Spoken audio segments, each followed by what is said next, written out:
Get ready for a summer classic. The announcement of the announcement. Patch notes and a new balance patch are coming tomorrow. So we have balance changes on the way. Nerfs, presumably, perhaps even buffs. Although I think buffs are less likely. I think nerfs are what we should expect here. So I wanted to talk to you guys about what you think will be nerfed. And I thought we might run through some data real quick to see what the best decks are right now and the kinds of things that would typically be nerfed, to talk about potential nerf targets.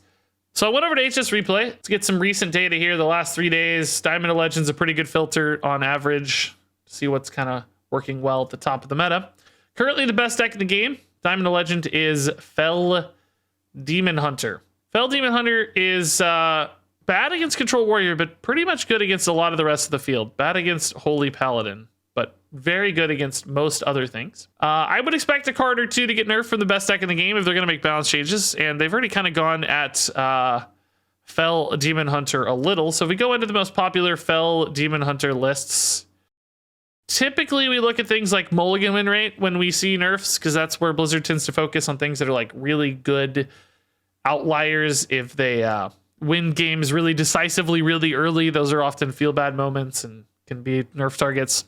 Also, just overall quality of cards via drawn win rate is often very important as well. So based on those metrics, actually, much to my surprise, Karya Felsoul is standing out in both of those cases, which for a 6-drop in particular to have this high of a mulligan win rate, that is pretty atypical. You don't normally expect high cost cards to have high mulligan win rates. It is basically almost the best card of the deck by mulligan win rate.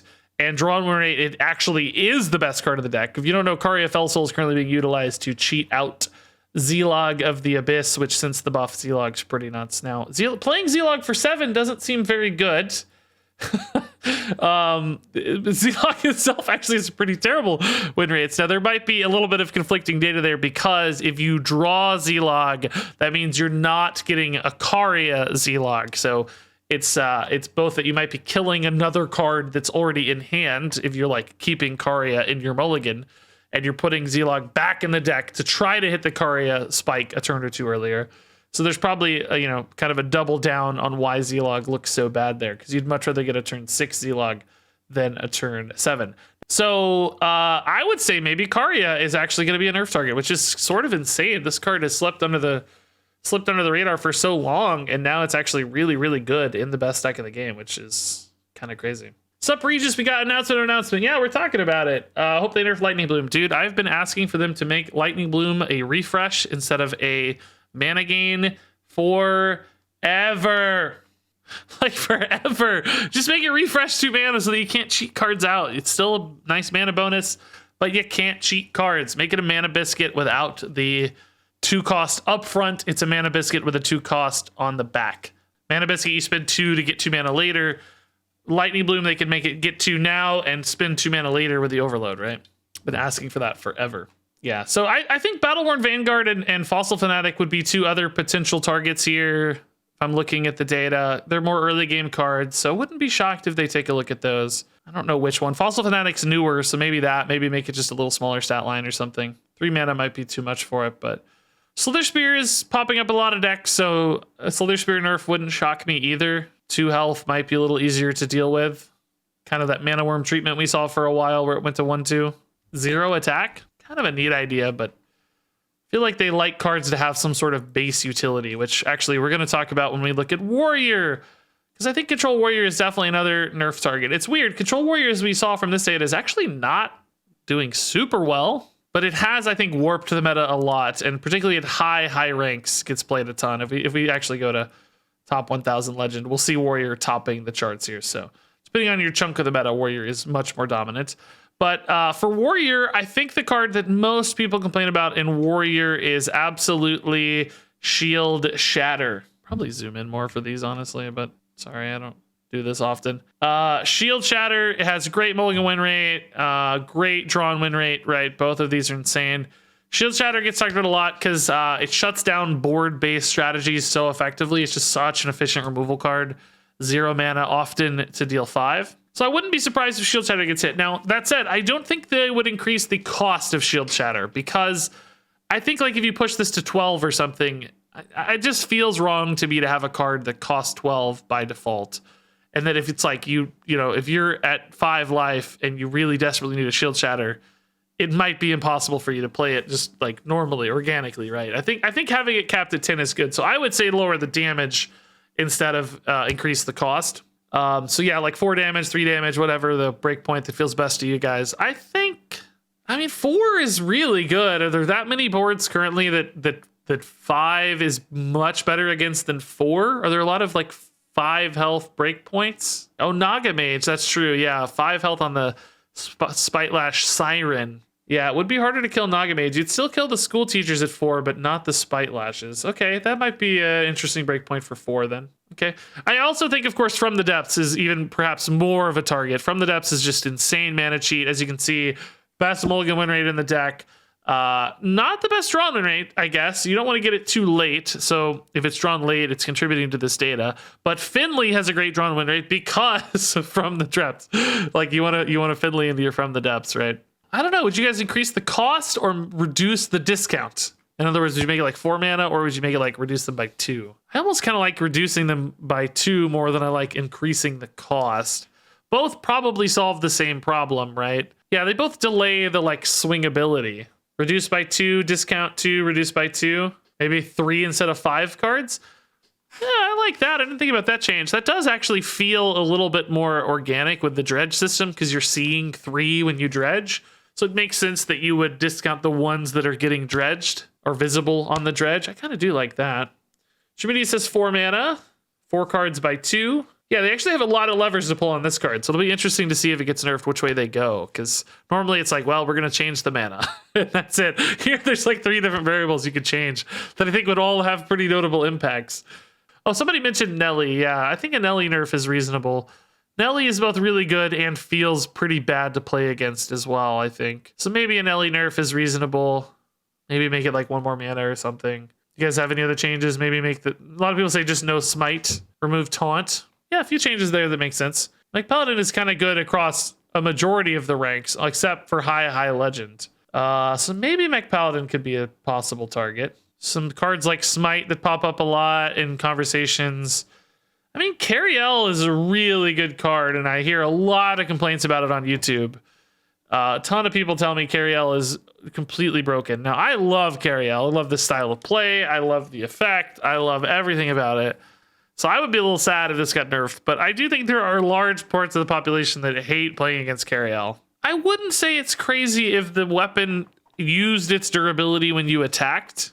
I don't know why the weapon needs to be infinite damage, right? It already offers so much value. It's like, if you want to attack, you can, but if you want to use this durability for, you know, damage now, you can't attack, or you can attack 4 times. So basically it reduces the total damage output so that she's a little less threatening in late game scenarios. Or maybe make it like a 1/5. Yeah, that's kind of the same thing. So it still retains that defensive nature, but doesn't become this like grindy late game threat. I'm sure though what they were thinking from a design standpoint is, if we're going to make this card that stretches games out forever, we better make sure that the Paladin can end games, and we want to give them damage to do that. Give them the hunter hero power basically turn after turn to make sure that they can whittle people down, right? Like, we don't want this weapon making games last 30 minutes with no way to end them, you know? Now, Smite has kind of solved that problem because Smite hand buffed is so good with Cariel. You usually see that combo, and then that happens anyway. So maybe you don't really need the weapon to offer that base level of damage. Perhaps you just say, no, let's not give them all this extra damage. Let's just give them other ways to end the game, maybe. So yeah, I don't think Cariel would be a crazy change. Somebody said Gnolls are too good. It is true that people hate Gnolls. Yeah, Rogue is really good at high ranks. In particular, if you look at top 1000 Legend, Rogue is one of the top 5 decks right now. Boat and mine varieties. Null though, dude, I don't know. It's already been changed and then changed back. I don't know if they'd go back and change Null again. It feels like, I don't know. It feels like they're not going to go back to this. Shard Vessel's also a really good card if we look at the data. I forgot to look at data for Paladin, I guess, but oh, Null does have insane mulligan win rates, of course, because if you get it early. Oh, Vessel's really good too for a 5-drop. Krakatoa is actually really high for a 6-drop. Man, I think Krakatoa could almost be effective if you're going to look at Rogue. For a 6-drop, this is a really standout data. Second best drawn, 4th highest mulligan win rate for a 6-drop. That's really high. I'm surprised Okani does so well, by the way, at Crab 7 mana. Man, I didn't even dream that was a possibility, but looking at the numbers, it's not insane. It almost seems like more people ought to keep Krakatoa in the mulligan, by the way. A lot of people are keeping worse cards in the mulligan. You can't look at that straightforwardly all the time. There's a lot of context there that's hard to parse out, but okay, so Knowles, Krakatoa, I mean, Cutlass is good, but you're kind of okay with 1 mana cards being good. That's fine. You need good cards. Beast Hunter, by the way, is a top 3 deck Diamond to Legend. I don't know that anything here stands out to me as a nerf target, but they got some really good cards, right? They got some nice buffs that seem to have made a big impact.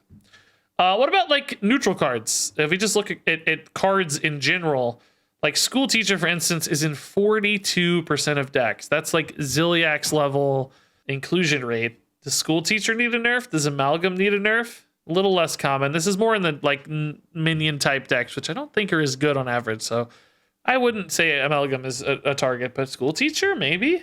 School Teacher is good, but doesn't feel oppressive. I am with you there. Yeah, that it's definitely a solid card, but it doesn't feel too bad to play against. I think sometimes in like Warrior with Bran, it does. Warrior can do some pretty gross stuff with it. Bran makes that a little bit scary.